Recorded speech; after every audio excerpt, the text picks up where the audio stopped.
जो पानी हम पीते हैं, हवा जिसे हम सांस लेते हैं और दूध जो हम रोज इस्तेमाल करते हैं, क्या ये सच में शुद्ध होते हैं या सिर्फ मिश्रण हैं? आज के इस चैप्टर में हम इसी सवाल का आसान और मजेदार तरीके से जवाब जानेंगे। क्या हमारे आसपास के पदार्थ शुद्ध हैं? आज हमारे पास कई बेहतरीन स्लाइड्स हैं जिनकी मदद से हम इस पूरे विज्ञान को बहुत ही गहराई से डिकोड करेंगे। तो चलिए अपनी पहली स्लाइड से शुरू करते हैं। अगर हम इस स्लाइड की हेडलाइन और मुख्य बिंदुओं को देखें तो बहुत ही साफ शब्दों में लिखा है कि पदार्थ वह है जो स्थान घेरता है और जिसका द्रव्यमान यानी मास होता है। हाँ, एकदम सटीक परिभाषा है ये। और इसके उदाहरण भी बहुत कॉमन दिए गए हैं, जैसे पानी, हवा, पत्थर, दूध, लोहे के टुकड़े। तो इसका सीधा सा मतलब तो ये हुआ कि ब्रह्मांड में जो कुछ भी भौतिक रूप से मौजूद है वो मैटर है। एकदम सही। ब्रह्मांड में हर वो चीज जिसका कोई भौतिक अस्तित्व है वो पदार्थ है, चाहे वो अंतरिक्ष में तैरता कोई विशाल ग्रह हो या फिर हमारे नाखून का एक छोटा सा हिस्सा। चलो अब अगली स्लाइड देखते हैं। बिल्कुल, अब हम थोड़ा जूम इन कर रहे हैं। इस स्लाइड में पदार्थ के कणों के गुणों पर फोकस किया गया है। इस स्लाइड के टेक्स्ट के मुताबिक पदार्थ बहुत ही सूक्ष्म कणों से मिलकर बना होता है। उदाहरण दिया है कि इत्र की एक छोटी सी बूंद पूरे कमरे में फैल जाती है। हाँ, और इसके अलावा कणों के बीच खाली स्थान होता है, जैसे पानी में चीनी का घुल जाना। राइट। ये कण लगातार गतिशील होते हैं और सबसे अहम बात, इन कणों में एक आकर्षण बल यानी अट्रैक्शन फोर्स होता है, जो स्लाइड के हिसाब से ठोस में सबसे ज्यादा और गैस में सबसे कम होता है। अगर हम इसे थोड़ा गहराई से समझें तो हर पदार्थ एक भीड़ की तरह है। ठोस पदार्थों में कण एक दूसरे को बहुत मजबूती से पकड़े रहते हैं, जैसे खचाखच भरी ट्रेन में लोग एक दूसरे से सटकर खड़े हों। सही उदाहरण है। गैस में वो बिल्कुल आजाद होते हैं, जैसे एक खुले मैदान में दौड़ते हुए बच्चे। और ये जो चीनी के पानी में घुलने वाली बात है, ये साबित करती है कि पानी के कणों के बीच में छोटी छोटी खाली जगहें होती हैं। तो जब हम चीनी मिलाते हैं तो पानी का आयतन नहीं बढ़ता? बिल्कुल नहीं बढ़ता, क्योंकि चीनी के कण उन खाली जगहों में छुप जाते हैं। ये लॉजिक तो समझ आ गया, लेकिन यहाँ नोट्स में एक पॉइंट लिखा है कि तापमान बढ़ाने पर गति बढ़ती है। ऐसा क्यों होता है कि गर्मी देने से कणों की काइनेटिक एनर्जी बढ़ जाती है? इसके पीछे ऊष्मा गतिकी का मूल नियम काम करता है। असल में जिसे हम गर्मी या ऊष्मा कहते हैं, वह ऊर्जा का ही एक रूप है। अच्छा। जब हम किसी चीज को गर्म करते हैं तो हम उसके कणों को ऊर्जा दे रहे होते हैं। परमाणु स्तर पर ऊष्मा का मतलब ही गति है। हो, तो वो वाइब्रेट करने लगते हैं? हाँ बिल्कुल। जब कणों को ये ऊर्जा मिलती है तो वे उसे सोख लेते हैं और बहुत तेजी से कांपने या भागने लगते हैं।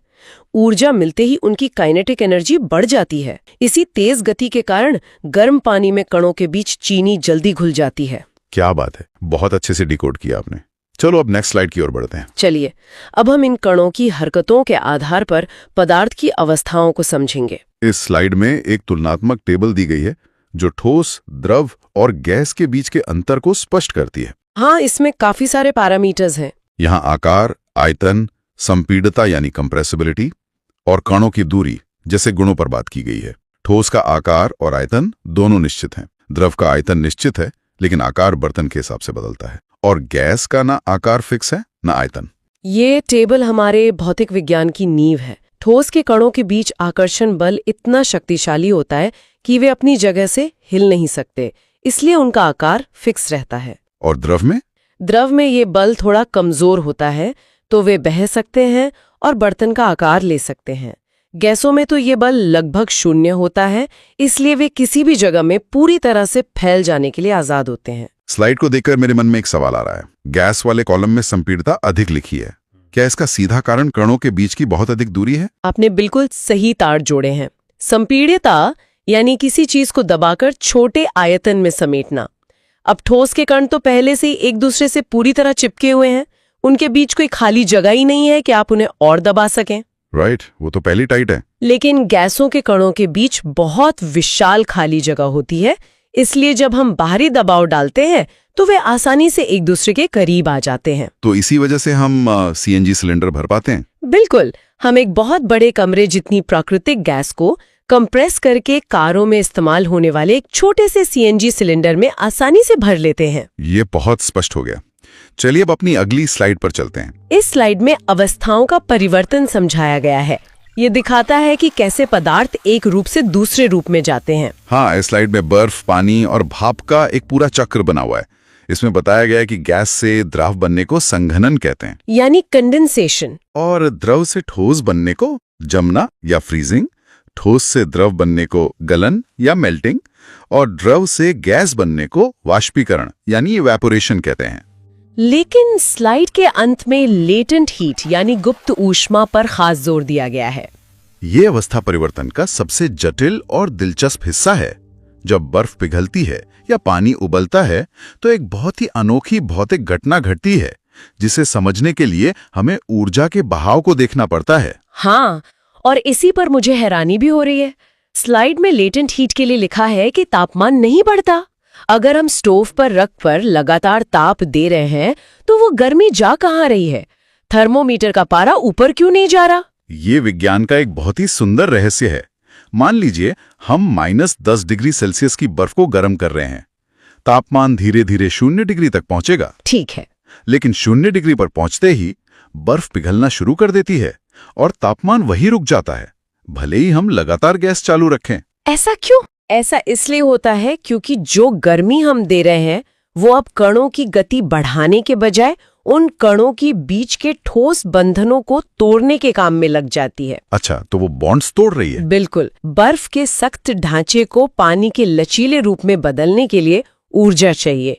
ये गर्मी उस अवस्था को बदलने में खर्च या गुप्त हो जाती है, इसीलिए इसे गुप्त ऊष्मा या लेटेंट हीट कहते हैं। वाकई ये एक आहा पल है। मतलब गर्मी सिर्फ तापमान नहीं बढ़ाती, वो अंदरूनी बंधनों को तोड़ने के लिए एक हथौड़े का काम भी करती है। चलो अब अगली स्लाइड देखते हैं। चलिए, अब हम इस पूरे विज्ञान के सबसे डीप कॉन्सेप्ट पर आ गए हैं, शुद्ध पदार्थ या प्योर सब्सटेंस। यहाँ एक चमकते हुए हीरे का विजुअल है और शुद्ध पदार्थ की विशेषताएं डीकोड की गई हैं। इनकी संरचना निश्चित होती है, इनका मेल्टिंग और बॉइलिंग पॉइंट एकदम फिक्स होता है और इनके गुण हर जगह समान होते हैं। यहाँ हमें आम भाषा और वैज्ञानिक भाषा के बीच का फर्क समझना होगा।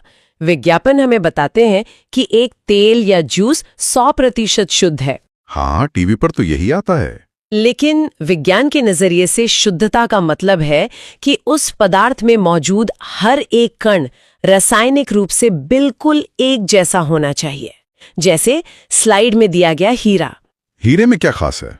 यह सिर्फ और सिर्फ कार्बन के परमाणुओं से बना है, इसमें कोई दूसरा तत्व नहीं है, इसलिए विज्ञान इसे शुद्ध मानता है। तो अगर गुण हर जगह समान होने चाहिए और एक ही तरह के कण होने चाहिए, तो क्या रोजमर्रा का दूध, जिसे हम सेहत के लिए सबसे प्योर मानते हैं, इस वैज्ञानिक परिभाषा के हिसाब से शुद्ध है? ये एक बहुत बड़ी गलतफहमी है जो इस स्लाइड से दूर होती है। विज्ञान के हिसाब से दूध बिल्कुल भी शुद्ध पदार्थ नहीं है। अच्छा, भले ही वो सीधे गाय या भैंस से निकाला गया हो और उसमें एक बूंद भी बाहरी पानी ना मिलाया गया हो, फिर भी वैज्ञानिक रूप से वो एक जटिल मिश्रण है। दूध के अंदर प्राकृतिक रूप से पानी, वसा, प्रोटीन, विटामिन्स और कार्बोहाइड्रेट्स जैसे अलग अलग प्रकार के रासायनिक कण घुले होते हैं। मतलब उसमें बहुत कुछ है। हाँ, चूंकि इसमें कई अलग अलग चीजें मिली हुई हैं, इसलिए ये शुद्ध नहीं हो सकता। बेहतरीन सवाल। अब इस कॉन्सेप्ट को और गहराई से समझने के लिए अगली स्लाइड पर नजर डालते हैं। विज्ञान ने शुद्ध पदार्थों को भी 2 मुख्य श्रेणियों में बांटा है। हमारी इस स्लाइड में पहली श्रेणी की बात हो रही है, जो है तत्व या एलिमेंट। इस स्लाइड में तत्व की परिभाषा बहुत स्पष्ट है। ऐसे पदार्थ जिन्हें किसी भी रासायनिक प्रतिक्रिया द्वारा और अधिक सरल पदार्थों में नहीं तोड़ा जा सकता। एकदम सही। इसमें 3 कैटेगरीज पर चर्चा है। धातु जैसे तांबा और लोहा, जो चमकदार और बिजली के सुचालक होते हैं। अधातु जैसे ऑक्सीजन और सल्फर, जो भंगुर और अचालक होते हैं। और तीसरी है उपधातु जैसे सिलिकॉन, जिनमें दोनों के गुण होते हैं। तत्व ब्रह्मांड के मूल ब्लॉक हैं। पीरियोडिक टेबल में जो 118 नाम हैं, जैसे सोना, चांदी, कार्बन, ऑक्सीजन, ये सब तत्व हैं। अगर हमारे पास शुद्ध सोना है तो हम उसे कितनी भी बार पिघलाएं, जलाएं या कोई भी केमिकल डालें, वो टूटकर कुछ नया नहीं बनेगा, वो सोना ही रहेगा। यहाँ सिलिकॉन का उदाहरण देकर मैं एक चीज पूछना चाहता हूँ। उपधातु के लिए लिखा है दोनों के गुण, तो क्या ये धातु और अधातु का कोई मिश्रण होते हैं जिन्हें मिलाकर बनाया गया है? नहीं, बिल्कुल नहीं। और ये स्लाइड इसी बात को स्पष्ट करती है। सिलिकॉन कोई मिश्रण नहीं है, ये एक अकेला शुद्ध तत्व है। बात सिर्फ इतनी है कि इसकी परमाणु संरचना कुछ इस तरह की होती है कि ये स्वभाव से दोनों जैसा बर्ताव कर सकता है। दोनों जैसा कैसे? दिखने में ये अधातु की तरह भंगुर हो सकता है, लेकिन कुछ खास परिस्थितियों में ये धातुओं की तरह बिजली को अपने अंदर से गुजरने देता है। इसलिए इसे सेमीकंडक्टर कहते हैं। बिल्कुल, इसी खासियत के कारण इसे सेमीकंडक्टर कहा जाता है और इसी वजह से हमारे सारे कंप्यूटर्स और स्मार्टफोन्स काम करते हैं। ये इसकी अपनी प्रकृति है, किसी मिलावट का नतीजा नहीं। समझ गया। चलिए अब अगली स्लाइड की तरफ पढ़ते हैं। शुद्ध पदार्थ का दूसरा प्रकार इस स्लाइड में है, यौगिक यानी कंपाउंड। स्लाइड में यौगिक की परिभाषा दी गई है कि जब दो या दो से अधिक तत्व रासायनिक रूप से एक निश्चित अनुपात में जुड़ते हैं तो यौगिक बनता है। इसके उदाहरण है पानी और कार्बन डाइऑक्साइड। हाँ, और विशेषताओं पर जो चर्चा है वो ये है कि इनका अनुपात निश्चित होता है, गुण पूरी तरह अलग हो जाते हैं और इन्हें केवल रासायनिक विधि से ही अलग किया जा सकता है। यहाँ रासायनिक रूप से जुड़ने का अर्थ समझना सबसे जरूरी है। इसका मतलब है कि तत्वों के परमाणुओं ने आपस में इलेक्ट्रॉन्स का लेन देन या साझा करके एक पक्का बॉन्ड बना लिया है। मतलब वो जुड़ गए मजबूती से। हाँ, उन्होंने अपनी पुरानी पहचान पूरी तरह से मिटा दी है और एक नई पहचान बना ली है। मैं पानी का उदाहरण पकड़ते हुए यही शंका जाहिर करना चाहता हूं। स्लाइड कहती है गुण पूरी तरह अलग। तो क्या गैस रूपी हाइड्रोजन और ऑक्सीजन मिलकर जो पानी बनाते हैं वो पूरी तरह से नया पदार्थ होता है? यही रसायन विज्ञान का सबसे बड़ा चमत्कार है। अगर हम हाइड्रोजन गैस की बात करें तो वह अत्यधिक ज्वलनशील है, तुरंत विस्फोट के साथ जलती है। और ऑक्सीजन भी आग बढ़ाती है?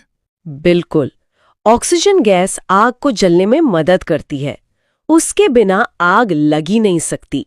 लेकिन जब ये दोनों एक निश्चित अनुपात में रासायनिक बॉन्ड बनाकर H2O यानी पानी बनते हैं तो ये नया पदार्थ ना तो जलता है और ना ही जलने में मदद करता है, बल्कि पानी तो आग बुझाता है। चलो अब अगली स्लाइड देखते हैं। अब हम शुद्धता की दुनिया से निकलकर असल दुनिया में आ रहे हैं। इस स्लाइड में मिश्रण की पूरी डिटेल दी गई है। मिश्रण की विशेषताओं में लिखा है कि ये केवल भौतिक रूप से जुड़ते हैं, इनका अनुपात बदल सकता है और मूल पदार्थ के गुण बरकरार रहते हैं। हाँ, और इन्हें दो हिस्सों में बांटा गया है। समांगी मिश्रण जैसे हवा या नमक का घोल जो हर जगह से एक समान दिखते हैं, और विषमांगी मिश्रण जैसे तेल और पानी जिनमें अलग अलग भाग साफ दिखाई देते हैं। हमारे आसपास मौजूद ज्यादातर चीजें मिश्रण ही हैं। लकड़ी, मिट्टी, चाय, सलाद, ये सब मिश्रण है।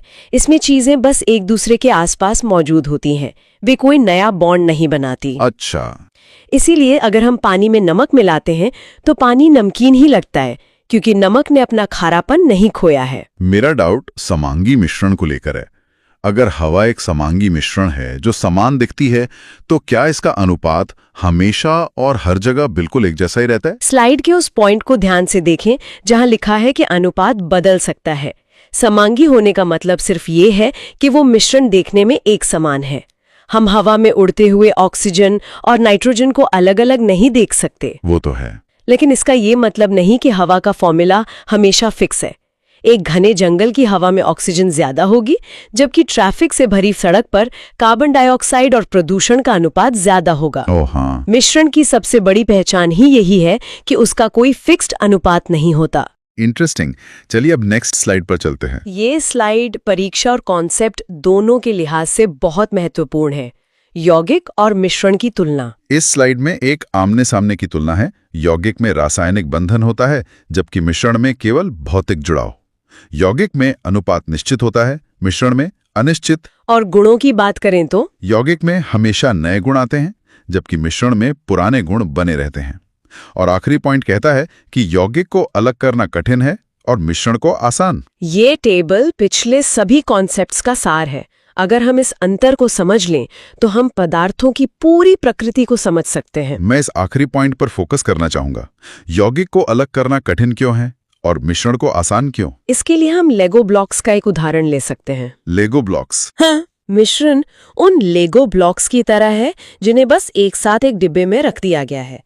अगर हमें लाल और नीले ब्लॉक्स अलग करने हो तो हम आसानी से अपने हाथों से उन्हें अलग अलग कर सकते हैं, यानी भौतिक तरीके से। और यौगिक के मामले में? लेकिन यौगिक में उन लेगो ब्लॉक्स को बहुत ही शक्तिशाली सुपरग्लू से चिपका दिया गया है, क्योंकि परमाणुओं ने इलेक्ट्रॉन साझा करके मजबूत रासायनिक बंधन बना लिए हैं। तो उन्हें बस छानकर अलग नहीं कर सकते? बिल्कुल नहीं। अब उन्हें अलग करने के लिए छानने या उबालने से काम नहीं चलेगा। हमें भारी मात्रा में ऊर्जा या बिजली की जरूरत पड़ेगी। ये तुलना बहुत काम की है। अब अगली स्लाइड देखते हैं। इस स्लाइड में हम परिवर्तनों की प्रकृति को समझेंगे, भौतिक और रासायनिक परिवर्तन। यहाँ स्पष्ट रूप से डिकोड किया गया है कि भौतिक परिवर्तन में केवल पदार्थ की अवस्था या आकार बदलता है, जैसे बर्फ का पिघलना।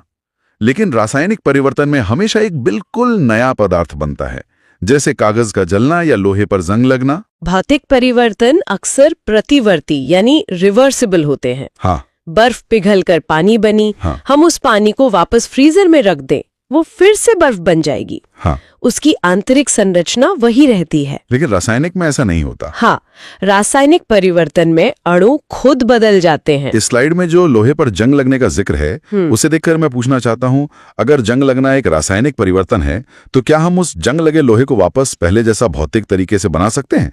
मतलब जैसे रगड़कर या साफ करके? नहीं, ये संभव नहीं है। हाँ। जब लोहे पर जंग लगती है तो लोहा हवा की ऑक्सीजन और नमी के साथ प्रतिक्रिया करके आयरन ऑक्साइड नाम का एक बिल्कुल नया रासायनिक यौगिक बना लेता है। तो पुराना लोहा नहीं रहा। बिल्कुल, ये एक धीमी आग की तरह है जो लोहे को खा रही है। अगर हम उस जंग को रिगमाल से रगड़कर हटा भी दे तो हम सिर्फ उस नष्ट हो चुके लोहे को हटा रहे हैं, हम उसे वापस लोहे में नहीं बदल रहे हैं। तो उसे वापस लोहा कैसे बनाए? उस आयरन ऑक्साइड से वापस शुद्ध लोहा प्राप्त करने के लिए हमें उसे भट्टी में अत्यधिक तापमान पर कार्बन के साथ पिघलाना होगा, जो कि एक पूरी रासायनिक प्रक्रिया है। बिल्कुल सही। मतलब ये वन वे टिकट है। चलिए अब अगली स्लाइड को समझते हैं। अब सवाल ये है कि अगर हमारे आसपास इतने सारे मिश्रण हैं, तो हम उन्हें शुद्ध कैसे करें? ये स्लाइड मिश्रण अलग करने की तकनीक पर है। यहाँ 5 मुख्य विधियों की चर्चा है। फिल्ट्रेशन यानी छानना, इवेपोरेशन या वाष्पीकरण, सेंट्रीफ्यूगेशन जैसे दूध से क्रीम अलग करना, क्रोमैटोग्राफी जिससे रंगों को अलग किया जाता है, और डिस्टिलेशन जिससे अशुद्ध द्रव से शुद्ध द्रव प्राप्त किया जाता है। हम कौन सी तकनीक चुनेंगे ये इस बात पर निर्भर करता है कि मिश्रण में मिली हुई चीजों के भौतिक गुण क्या हैं। अगर एक चीज घुलती है और दूसरी नहीं, तो हम छान सकते हैं। और अगर बॉइलिंग पॉइंट अलग हो तो अगर एक का बॉइलिंग पॉइंट कम है और दूसरे का ज्यादा, तो हम डिस्टिलेशन का उपयोग कर सकते हैं। इस स्लाइड में सेंट्रीफ्यूगेशन को देखकर मुझे बहुत उत्सुकता हो रही है। मशीन के तेजी से घूमने से दूध से क्रीम कैसे अलग हो जाती है? क्या ये कणों के वजन पर निर्भर करता है? आपने बिल्कुल सही वैज्ञानिक सिद्धांत पकड़ा है। ये जड़त्व और घनत्व का खेल है। जब हम मशीन में दूध को बहुत तेजी से गोल गोल घुमाते हैं, तो जो भारी कण होते हैं, जैसे पानी और प्रोटीन, वे अपने भारीपन के कारण बर्तन के एकदम निचले हिस्से या किनारों की तरफ तेजी से धकेल दिए जाते हैं। और जो हल्के होते हैं? और जो हल्के कण होते हैं, जैसे वसा या क्रीम, वे भारी कणों द्वारा धकेले जाने के कारण बीच में या ऊपर की तरफ तैरने लगते हैं। मेडिकल लैब्स में हमारे खून की जांच के लिए भी इसी तकनीक से लाल रक्त कोशिकाओं को प्लाज्मा से अलग किया जाता है। टेक्निक्स तो बहुत सारी हैं। भारी चीज नीचे, हल्की चीज ऊपर। चलो अब अगली स्लाइड पर आते हैं। यह स्लाइड थोड़ा एडवांस कॉन्सेप्ट है, विलयन या सोल्यूशन। हम आम बोलचाल में पानी में कुछ भी घोलकर उसे सोल्यूशन कह देते हैं, लेकिन विज्ञान के इसके अपने कड़े नियम हैं। स्लाइड में विलयन के 2 मुख्य घटकों पर बात की गई है। सोल्यूट यानी विलेय जो घुलने वाला है, और सॉल्वेंट यानी विलायक जो घोलने वाला है। बर्फ और पानी के उदाहरण के साथ इसकी व्याख्या की गई है। इससे ऐसे समझें कि अगर हम चीनी को पानी में मिलाते हैं तो चीनी सॉल्यूट है क्योंकि वो घुल रही है, और पानी सॉल्वेंट है क्योंकि वो अपने अंदर घोल रहा है।